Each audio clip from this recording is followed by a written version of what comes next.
और ये हमारी पहचान है। हम वो लोग हैं जो बांसुरी धारी कृष्ण की पूजा करते हैं, तो हम वही लोग हैं जो सुदर्शन चक्रधारी कृष्ण को भी आदर्श मान करके चलते हैं।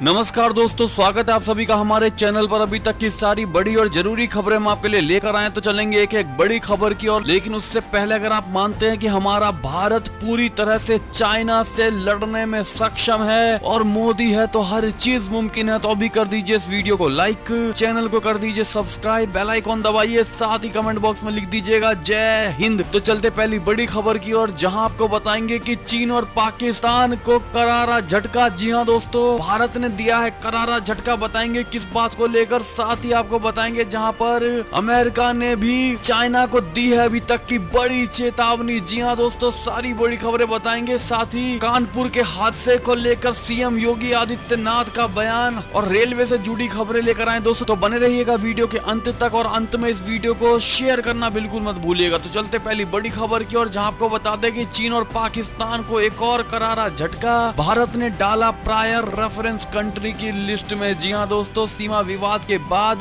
चीन को आर्थिक क्षेत्र में लगातार झटके मिलने शुरू हो गए हैं। इसी बीच बिजली उपकरणों के मामले में भारत ने चीन और पाकिस्तान को प्रायर रेफरेंस कंट्री लिस्ट में डालने का फैसला किया है। साथ ही सरकार ने साफ कर दिया है कि अब चीन जैसे देशों से विद्युत उपकरणों का आयात नहीं करेगा। जी हां दोस्तों, बिजली मंत्री आर.के. सिंह ने शुक्रवार को कहा कि भारत अब चीन जैसे देशों से विद्युत उपकरणों का आयात नहीं करेगा। उन्होंने ये भी कहा कि वितरण कंपनियों डिस्कॉम को आर्थिक दृष्टि से मजबूत बनाना जरूरी है, क्योंकि ऐसा नहीं होने पर क्षेत्र व्यावहारिक नहीं होगा। राज्य और केंद्र शासित प्रदेशों के बिजली और नवीन एवं नवीकरणीय ऊर्जा मंत्रियों के सम्मेलन के उद्घाटन सत्र को संबोधित करते हुए उन्होंने ये बात कही। ऐसे में दोस्तों, अगर आप मानते हैं कि ये सही निर्णय लिया गया है भारत की ओर से और चाइना को बिजली सेक्टर में भी मात दे दिया गया है भारत की ओर से, अगर आप सही मानते हैं तो जरूर बताइएगा दोस्तों कमेंट सेक्शन में लिख के अपनी इस बात को। और साथ ही और किस सेक्टर में चाइना को पछाड़ना चाहिए और पटक नहीं देनी चाहिए दोस्तों, जरूर बताइएगा अगर कोई सेक्टर आपके दिमाग में आ रहा हो। तो चलते कर बड़ी खबर की और, जहां आपको बता दें अपनी हरकतों से बाज नहीं आ रहा चीन, कर रहा युद्धाभ्यास। अमेरिका ने दी चेतावनी। जी हां दोस्तों, अमेरिकी रक्षा मंत्रालय पेंटागन ने दक्षिण चीन सागर में विवादित आइसलैंड पर चीन के सैन्य अभ्यास पर चिंता जाहिर की है। साथ ही आगाह किया है कि इससे इलाके में तनाव और गहरा होगा। दक्षिण चीन सागर के पार्सेल द्वीप पर चीन 1 जुलाई से 5 जुलाई तक सैन्य अभ्यास का फैसला किया है। अमेरिका ने साफ कहा है कि सैन्य अभ्यास की वजह से इस इलाके में ताइवान, वियतनाम और चीन के सीमा विवाद पर इसका असर होगा और उथल पुथल के हालात हो सकते हैं। जी हाँ दोस्तों, तो ये बड़ी बात कही है अमेरिका ने। साथ ही अमेरिका ने चीन को दक्षिण चीन सागर के मामले में 2002 के प्रस्ताव की याद दिलाई है, जिसमें विवाद बढ़ाने और शांति भंग करने वाली गतिविधियों को नजरअंदाज करने की बात कही गई है। ऐसे में दोस्तों, अमेरिका पूरी तरह से चाइना को चेतावनी देता हुआ दिखाई दे रहा है दोस्तों। और ऐसे में आपकी क्या राय है जरूर बताइएगा। चलते एक और बड़ी खबर की ओर, जहां आपको बता दें प्रधानमंत्री मोदी के लेह के दौरे के बाद चीन को लगी मिर्ची, बोला भड़काने वाला कदम ना उठाए। जी हाँ दोस्तों, भारत चीन के बीच पूर्वी लद्दाख में जारी गतिरोध के बीच प्रधानमंत्री नरेंद्र मोदी के अचानक लेह दौरे से हर कोई हैरान रह गया।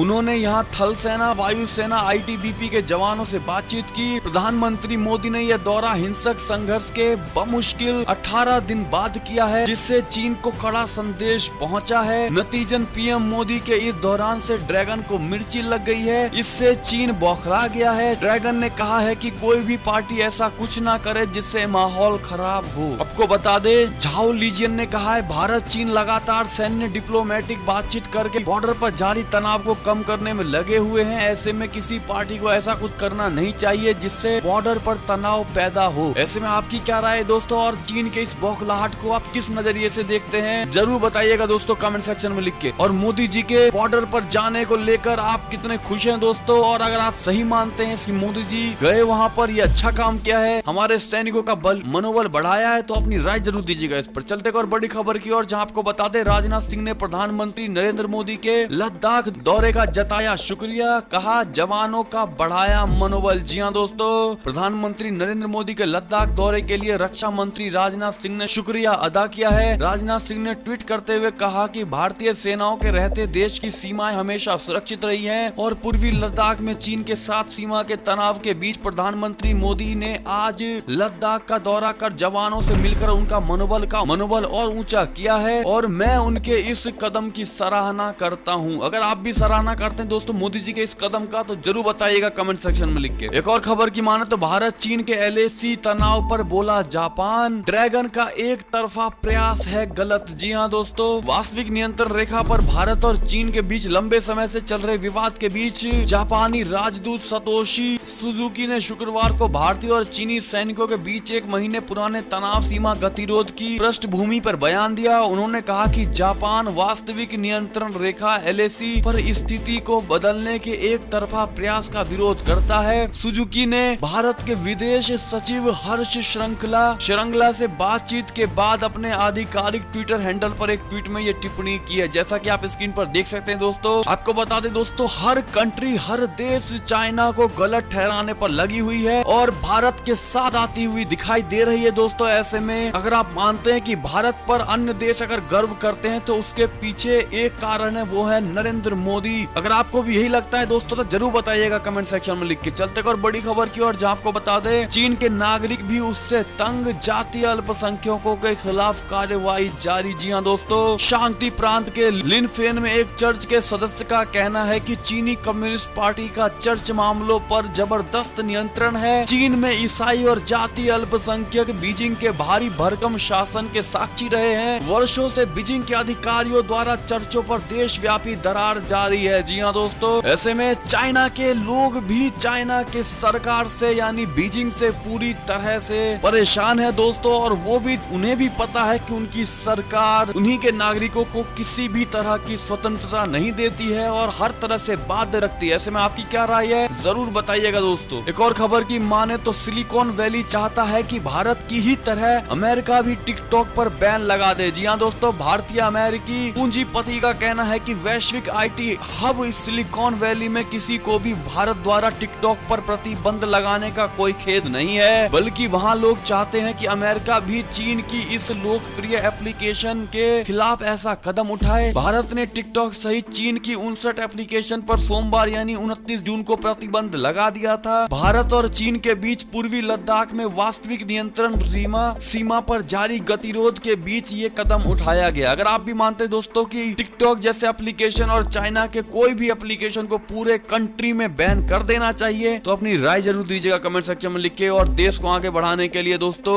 आप लोग भी हिस्सा लीजिए, जमकर कमेंट करिए और बताइए कि आप लोग भी देश के लिए और देश हित के लिए हमेशा तत्पर खड़े हैं। चलते और बड़ी खबर की और, जहां आपको बता दें योगी सरकार का बड़ा फैसला, फर्जी टीचरों से वसूलेगी 900 करोड़ रुपए। जी हां दोस्तों, उत्तर प्रदेश सरकार फर्जी टीचरों की बढ़ती संख्या पर सख्त हो गई है। इसके मद्देनजर यूपी की योगी सरकार ने बड़ा फैसला किया है। सरकार अब फर्जी शिक्षकों से 900 करोड़ रुपए वसूलेगी। अगर आप मानते दोस्तों कि ये सही कदम उठाया गया और इसी प्रकार से करना चाहिए तो अपनी राय जरूर दीजिएगा। चलते और बड़ी खबर की ओर, जहां आपको बता दें कि दिल्ली हावड़ा रूट पर होगी ओवरनाइट जर्नी। जी हां दोस्तों, कोरोना महामारी के बीच भारतीय रेलवे ने फ्यूचर प्लानिंग पर वर्किंग शुरू कर दी है, जिसके तहत 109 रूटों पर 151 प्राइवेट ट्रेनें चलाने की तैयारी है, जिसमें दिल्ली हावड़ा रूट भी शामिल है। प्रयागराज के लिए यह गुड न्यूज है क्योंकि प्राइवेट ट्रेनें शुरू होने से दिल्ली और हावड़ा के साथ ही अन्य रूटों के लिए हाईटेक सुविधाओं के साथ ही हाई स्पीड ट्रेनें यहां के पैसेंजर्स के लिए अवेलेबल होंगी। दरअसल रेलवे ने दिल्ली हावड़ा के बीच ओवरनाइट ट्रैवलिंग की प्लानिंग की है, यानी रात के ही कुछ घंटों में सवेरा होने से पहले ही ट्रेन दिल्ली और हावड़ा पहुंच जाएगी। दिन भर लोग अपना काम करें और फिर रात में ट्रेन पकड़कर हावड़ा से दिल्ली और दिल्ली से हावड़ा पहुंच जाए। अगर आप मोदी सरकार के इस स्कीम को बिल्कुल सही मानते हैं दोस्तों और मानते हैं कि मोदी सरकार ने भारत के लिए बहुत कुछ किया है तो अपनी राय जरूर दीजिएगा और दो बातें अच्छी मोदी जी के लिए जरूर लिख दीजिएगा कमेंट सेक्शन में। एक और खबर की माने तो गलवान घाटी में प्रधानमंत्री मोदी ने कहा, हम वे लोग हैं जो एक साथ बांसुरी वाले और सुदर्शन धारी कृष्ण की पूजा करते हैं। जी हां दोस्तों, प्रधानमंत्री मोदी ने लेह में जवानों को संबोधित करते हुए कहा कि हाल में गलवान घाटी में आपने जो वीरता दिखाई उसने पूरी दुनिया में भारत की ताकत को दिखा दिया। आपका समर्पण अतुलनीय है। इन कठिन परिस्थितियों में, इस ऊंचाई में माँ भारती की ढाल बनकर आप उनकी सेवा करते, रक्षा करते हैं। उसका मुकाबला पूरे विश्व में कोई नहीं कर सकता। आपका साहस उस ऊंचाई से भी ज्यादा है जहां आप तैनात हैं। आपका सीना इस घाटी से भी सख्त है जिसको रोज अपने कदमों से नापते हैं। आप भुजाएं पर्वतों से भी अटल हैं। आपकी इच्छा शक्ति पर्वतों से भी अटल है। मैं साक्षात इसे अपने आंखों से देख रहा हूँ। देश की रक्षा आपके मजबूत इरादों में है, आपके हाथों में है। ये अटूट विश्वास मुझे ही नहीं पूरे देश को है। अभी जो आपके साथियों ने वीरता दिखाई है, पूरी दुनिया में ये संदेश गया है कि भारत की ताकत क्या है। ऐसे में दोस्तों, अगर आप मानते हैं कि मोदी जी ने एक एक बात सैनिकों के लिए बिल्कुल सच कही है, तो आप भी आगे आकर सैनिकों के लिए दो अच्छी बातें कहिए और अपनी भूमिका निभाइए और देश के सैनिकों का मनोबल बढ़ाइए दोस्तों। और ये थी अब तक की सारी बड़ी खबरें। आशा करता हूँ आपको हमारी खबरें अच्छी लगी होगी। अगर जरा भी अच्छी लगी और आप चाहते हैं, और अगर आप चाइना, भारत और अन्य देशों को लेकर बड़ी बड़ी खबरें, बड़ी बड़ी बुलेटिन चाहते हैं दोस्तों, तो इस चैनल को अभी सब्सक्राइब जरूर कर लीजिएगा आप लोग। और अभी कर दीजिए इस वीडियो को लाइक, चैनल को कर दीजिए सब्सक्राइब, बेल आइकॉन दबाइए, साथ ही कमेंट बॉक्स में लिख दीजिएगा जय हिंद, जय भारत, और शेयर करना बिल्कुल मत भूलिएगा इसको व्हाट्सएप या फेसबुक पर। तो मिलते हैं आपसे अगली बड़ी खबर में। तब तक के लिए अपना ख्याल रखिएगा, घर में रहिएगा, लॉकडाउन का पालन करिएगा।